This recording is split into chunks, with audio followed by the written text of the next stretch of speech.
kurang mampu mengaji, anak-anak yang sudah terdeteksi dikumpulkan, masukkan ke dalam satu ruang. Kan tadi ada target. Kemudian setelah jam 9 menuju jam 10. Tapi misalnya saya ngajar matematika itu 2 kali dalam seminggu, itu 1 kali ada matematika. Oke, mungkin yang dirasakan memang perlu. Kenapa saya bilang seperti itu? Kita memang tidak mengejar materi. Nah, tapi begitu nanti uang, anak-anak uang, itu materi itu akan keluar di ujian. Yang salah nanti guru. Nah, ini seperti kemarin ini kan Pak Sisi, ada begitu. Undang-undang nomor 5 di kelas 1.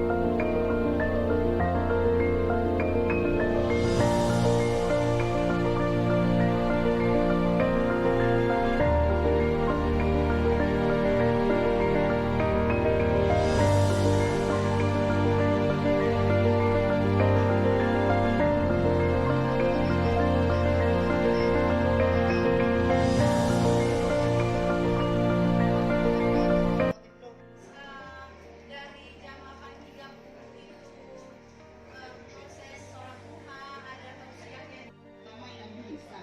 Nah, jadi kita beri kesadaran nanti kepada anak didik kita. Bahkan kelas 1 dan 2 sekarang kan udah ada les ya Pak Rahmia.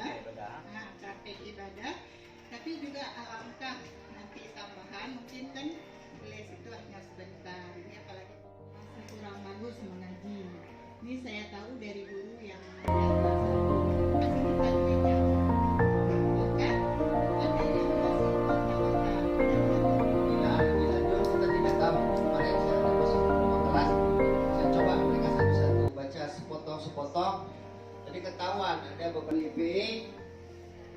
Kita kumpulkan, nanti kita bina khusus baca Al-Quran pada kelompok ini. Gitu.